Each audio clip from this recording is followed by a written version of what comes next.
البدع والأهواء، أهل البدع العقائدية وأهل البدع السياسية. نقول بيننا وبينكم السلف، بيننا وبينكم الكتب، كان أحد يقول البدع بيننا وبينكم. Bismillahirrahmanirrahim. Alhamdulillah. Wassalatu wassalamu ala Rasulillah wa ala alihi wa sahbihi. Kita meneruskan bacaan kitab Bulughul Maram yang ditulis oleh Al-Hafidz Ibnu Hajar Al-Asqalani rahimahullah taala. Pada pertemuan telah lewat disebutkan bahwa Nabi sallallahu alaihi wasallam ketika beliau berhaji, haji wada, ulama melakukan 3 kali khutbah di hari Arafah tanggal 9, kemudian di Yaumun Nahr pada hari yang ke-10, ini kalau kita Idul Adha, kemudian juga di tengah-tengah hari Tasyrik, dengan mengatakan tanggal 12. Demikian juga seseorang yang dia itu ada udzur diperbolehkan untuk tidak bermalam di Mina tanggal 11, 12 dan 13. Berikutnya hadis nomor 757. Wa Aisyah radhiyallahu anha, dari Aisyah radhiyallahu anha. Hadis ini sebenarnya disebutkan oleh Imam Abu Dawud dan hadisnya mu'al, berpenyakit. Disebutkan oleh Ibnu Abi Hatim, yakni mu'al berpenyakit dengan sebab irsal, ya. Terputus antara tabi'in dengan Nabi sallallahu alaihi wasallam. Tidak disebutkan sahabat. Tetapi asalnya adalah dalam riwayat Imam Muslim. Ya, secara makna di sini adalah sahih. Dari Aisyah radhiyallahu anha, Nabi sallallahu alaihi wasallam, Nabi sallallahu alaihi wasallam qala, beliau mengatakan laha kepada beliau, pada Aisyah, tawafuki bil bait, tawafmu di bait, ya, mengelilingi Ka'bah, wa baina Safa wal Marwah, demikian juga antara Safa dan Marwah, yaitu sa'i, yakfiki, cukup bagimu, li hajjiki wa umratik, untuk hajimu dan umrahmu. Wa Muslim, semua Imam Muslim di sini. Ya. Maka di sini disebutkan oleh para ulama, apakah cukup seseorang melakukan satu tawaf, demikian juga satu sa'i? Ya, ini disebutkan di sini ada perinciannya. Kam yalzimu hajj sa'i wa tawaf. Berapa kali yang wajib orang yang haji itu sa'i dan tawaf? Sebagaimana kita ketahui bahwa haji ada 3 jenis, yaitu ifrad. Ifrad memang niatnya untuk haji saja. Kemudian qiran atau qarin, niatnya yaitu haji dan umroh. Kemudian yang ketiga tamattu. Sebagian ulama mengatakan bahwa kita wajib untuk tamattu, tapi yang benar adalah sunnah saja.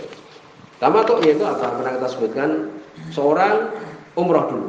Ketika musim haji dia ke sana, kemudian umroh selesai, kan itu sudah lewat. Umroh dulu. Umrah bagaimana caranya? Ya tawaf, kemudian sa'i, kemudian memotong rambut, kan itu. Dengan pakaian ihram dan sebagainya. Kemudian setelah itu apa? Dia halal sampai menunggu tanggal 8 Dzulhijjah. Kemudian haji, ini namanya tamattu. Inilah yang biasa dilakukan. Jadi umrah dulu selesai di bulan haji, Dzulhijjah atau Dzulqa'dah itu, kemudian menunggu ketika datang haji tanggal 8 Dzulhijjah itu mulai dia melakukan kegiatan haji. Adapun ifrad udah mulai tanggal 8 itu haji sekalian umrah, kan demikian. Jadi ifrad niatnya haji saja. Kalau qiran, haji dan umrah dilakukan sekalian.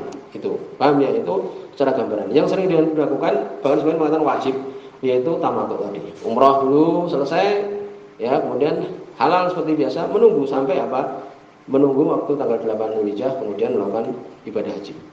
Maka disebutkan di sini, kalau dia ifrad, maka wajib bagi dia satu tawaf dan satu sa'i. Ya, jadi tanggal 8 itu, kemudian nanti ada rentetan-rentetan, soalnya nanti kita berikan kesimpulannya. Kemudian setelah itu apa? Dia wajib di situ apa? Ada wukuf di Arafah dan sebagainya, kan? Kemudian di situ dia sekali tawaf dan sekali sa'i, gitu. Kemudian orang yang qiran juga kesimpulannya demikian, sama juga qiran. Kalau ifrad itu niatnya haji saja, berarti kewajiban umrah sudah hilang juga, kan? Kalau qiran niat haji dan umrah. Kalau tamattu tadi Sekarang kalau tamattu bagaimana? Kalau tamattu dua. Ya, ketika umrah itu dia kan tawaf dan sa'i kan, kemudian menunggu waktu haji, kemudian gitu lagi. Itu kesimpulannya. Hadis tadi kita sebutkan ya bahwa Aisyah radhiyallahu anha waktu itu diberitahu oleh Nabi sallallahu alaihi wasallam, tawafmu sekali ya, demikian juga sa'imu sekali itu cukup untuk haji dan umrahmu. Demikian.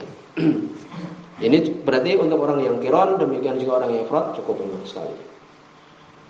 Kemudian hadis nomor 758, Wa Ibnu Abbas radhiyallahu anhu dari sahabat Abdullah bin Abbas radhiyallahu anhu. Ana Nabi sallallahu alaihi wasallam, sungguh Nabi sallallahu alaihi wasallam lam yarmul fil sab'i alladhi afadha fihi. Beliau tidak yarmul, tidak lari-lari dengan agak cepat. Ya. Di 7 yang dia tawaf ifadah, afadha fihi, ini yang tawaf ifadah. Jadi sudah kita sebutkan setelah wukuf di Arafah, kemudian mendatangi Muzdalifah, kemudian ke Mina, melempar jamrah kan. Kemudian setelah itu kan menyembelih, setelah menyembelih kemudian memotong rambut, mencukur, menggundul, kemudian tawaf ifadah. Ya, tawaf ifadah ini disebutkan oleh Ibnu Abbas radhiyallahu anhu hadisnya sahih ini bahwa Nabi tidak lari-lari, biasa. Tidak juga ittiba, tidak juga bajunya itu kemudian terbuka salah satu pundaknya itu sebagaimana sering kita lihat. Tapi seperti biasa. Bajunya biasa. Ya, kemudian juga tawaf biasa, mengelilingi Ka'bah 7 kali, tidak perlu lari-lari. Itu. Rawahu al-khamsah disebutkan oleh imam yang 5. Imam Ahmad, Abu Dawud, Tirmidzi, Ibnu Majah dan Nasa'i. Illa Tirmidzi kecuali Imam Tirmidzi wa sahu al-Hakim, kecuali oleh Imam Hakim. Di sini sahih. Ini berarti kalau sampai di sana itu perbanyak tawaf semampunya. Mau 100 kali satu hari boleh tawaf. Tidak perlu ittiba tadi dan tidak perlu lari-lari. Lari-lari demikian juga ittiba itu hanya ketika tawaf qudum saja. Pertama kali datang ke Mekah itu sekali. Kemudian hadis 759. Wa an Anas bin Malik dari Anas bin Malik radhiyallahu anhu, di sini semua Imam Bukhari. Ana Nabi sallallahu alaihi wasallam, Nabi sallallahu alaihi wasallam salat zuhur wal asr wal maghrib wal isya. Beliau salat zuhur dan salat asar dan salat maghrib dan salat isya. Ya, tsumma raqada, kemudian beliau tidur raqdatan dengan tidur bil muhassab, di muhassab. Muhassab suatu tempat. Ya, disebutkan oleh Imam Nawawi ya. Sini suara saya Muhammad Nizam, yaitu tempat antara Mekah dan Mina. Ya, tempat antara Mekah dan Mina. Ya, batasnya adalah di antara dua gunung. Yang menuju Al-Maqbarah, menuju kuburan di situ. Itu. Disebutkan dalam hadis Abu Hurairah radhiyallahu anhu, riwayat Imam Muslim, ya bahwa Nabi sallallahu alaihi wasallam mengatakan nahnu nazilun, kami turun badan besok bi Khif Bani Kinanah, di tempat Bani Kinanah, haitsu taqasamu alal kufur, ketika mereka bersumpah untuk kafiran. Jadi sini menunjukkan apa? Bahwa Nabi sallallahu alaihi wasallam berniat. Ya, berniat untuk mendatangi tempat itu. Jadi muhassab ya, demikian juga nanti disebutkan abtah atau abtah atau badha atau khaif Bani Kinanah, tempat yang sama. Yaitu tempat antara Mekah dan Mina. Nabi SAW beliau sholat duhur, sholat asar, sholat maghrib dan isya. Di situ kemudian tidur. Tsumma raqiba, kemudian beliau menaiki kendaraan ilal bait, menuju Ka'bah, fatawafa bihi, kemudian beliau tawaf. Rawahu Bukhari, oleh Imam Bukhari. Ini ketika melakukan nafar ini. Ini ada nafar awal, nafar tsani. Nafar awal itu sebagaimana dalam ayat itu. Wa dzkurullaha fi ayyamin ma'dudat, faman ta'ajjala fi yawmayn fala isma alaihi, wa man ta'akhkhara fala isma alaihi. Jadi barang siapa, ini hari-hari ma'dudat itu tanggal 11, 12, 13. Barang siapa yang menyempatkan tidak mengapa. Tanggal 12 sudah pulang, sudah selesai hajinya. Barang siapa mengakhirkan ya tanggal 13. Walaupun ulama mengatakan afdal tanggal 13. Bahkan sebagian mengatakan wala alam ya, itu mabrurnya kurang kalau yang dia sebagian mengatakan seperti itu. Jadi kalau bisa 13. Karena sebagian buru-buru dan sebagainya karena ribut sudah 12 pergi. Maka di sini ya hendaknya kita nafar tsani. rombongan yang kedua sampai tanggal 13 selesai. Ya, demikian. Diusahakan walaupun kita belum tahu bagaimana keadaan beratnya itu. Kalau umrah tidak terlalu berat. Di sini Nabi SAW salat duhur, salat asar, maghrib dan isya di Muhassab beliau. Ya. Kemudian baru menaik kendaraannya menuju Ka'bah, kemudian tawaf. Rawi Bukhari, Sahih Imam Bukhari. Wa Aisyah, Sahih Aisyah, anha. Di sini juga sahih. Dari Aisyah radhiyallahu anha, sesungguhnya beliau lam takun taf'alu dzalik. Beliau tidak melakukannya. Ai nusul bil abtah, yakni turun di abtah.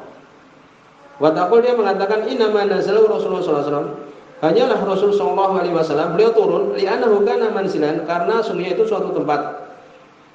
Asmaha, jadi dia Nabi ingin likhuruji, untuk keluar padanya. Orang Muslim, semua Imam Muslim.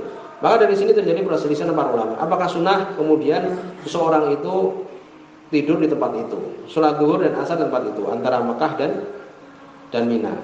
Itu jadi perselisihan. Ulama yang benar adalah sunnah. Ya, sebagaimana hadis tadi disebutkan. Menurut Aisyah, beliau mengatakan itu bukan suatu sunnah. Ini kebetulan saja Nabi SAW. Kemudian beliau tidur di situ, salat maghrib dan isya, demikian juga zuhur, asar di situ. Kemudian hadis nomor 761. Wa Ibnu Abbas, dari sahabat Abdullah bin Abbas radhiyallahu anhuma, qala, beliau mengatakan, Umiran nas, diperintahkan manusia ayyakuna akhiru ahdihim, untuk akhir dari janji dia, yakni akhir perjalanan dia itu bil bait, di bait, yakni Ka'bah. Ya, ini maksudnya sebelum dia pergi ke kampung halamannya, ke tanah air, ke Indonesia umpamanya, baik haji ataupun umrah, maka hendaknya apa?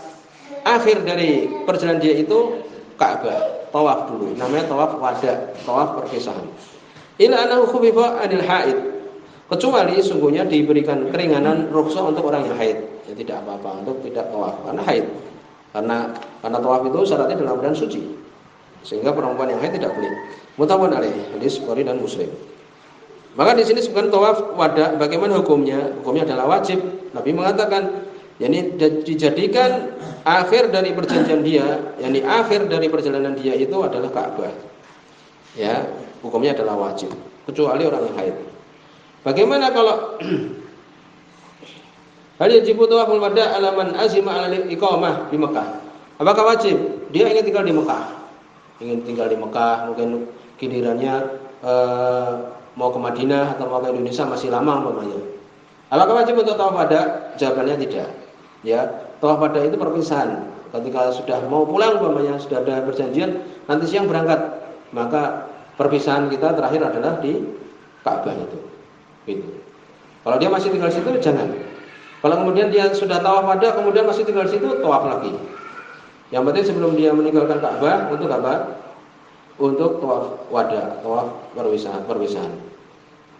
Demikian juga orang wanita kalau bisa sibuk dengan suatu, ya, ba'da tawafil wada, setelah tawaf wada sibuk ada kerjaan dan sebagainya, maka diulangi, ya, tawafnya tadi.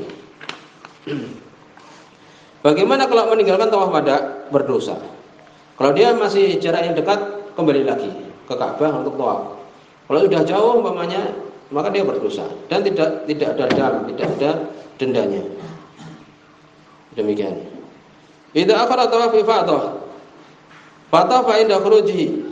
Sekarang dia tidak tawaf ifadah. Tawaf ifadah tadi kan disebutkan afdalnya kan tanggal 10. Ya, setelah melempar jamrah Aqabah, kemudian setelah itu memotong kambing atau unta, kemudian setelah itu mencukur atau menggundul, setelah itu menggundulkan, kemudian tawaf ifadah itu afdalnya. Sekarang bagaimana kalau dia mengakhirkan sampai nanti haji wada? Nah, tawaf wada, tawaf terakhir ketika mau pergi. Jawabannya adalah boleh. Ya, semuanya Syekh Utsaimin rahimahullah taala harus dia syaratnya niat tawaf ifadah. Kalau sekalian niat tawaf wada perpisahan juga boleh. Kesimpulannya adalah boleh. Tawaf ifadah yang asalnya tanggal 10 itu diakhirkan nanti ketika mau pulang tanggal 29 Dzulhijjah umpamanya.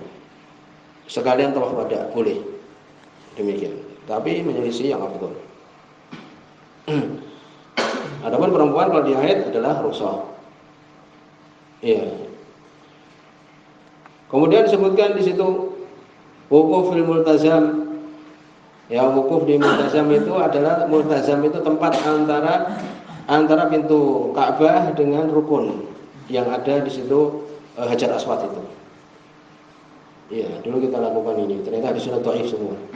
Di situ ada hadis Abdullah bin Amr bin As radhiyallahu anhuma, beliau melakukannya tapi ya dengan menempelkan yulziqu bi sadruhu wa wajhuhu, ya, menempelkan dadanya dan wajahnya ke tempat itu tadi, antara pintu dengan Hajar Aswad di situ. Abdullah bin Amr bin As bukan melakukan itu, tapi hadisnya dhaif. Ada Mus'ab bin Sobah dhaif. Ada riwayat yang lain Yazid bin Abi Ziyad Al-Hashimi dhaif juga. Sya'bani mendhaifkan. Dulu dicari-cari mana tempat yang itu afdol dan sebagainya. Yang paling kuat kelihatannya ini, tapi ternyata dhaif juga. Kalau mau melakukan ulah alam ya, ini dilakukan oleh sebagian dari para tabi'in. Ya, itu. Berdoa di situ. Sampai di sini. Subhanallah wa bihamdihi, asyhadu an la ilaha illa anta, astaghfiruka wa atubu ilaik.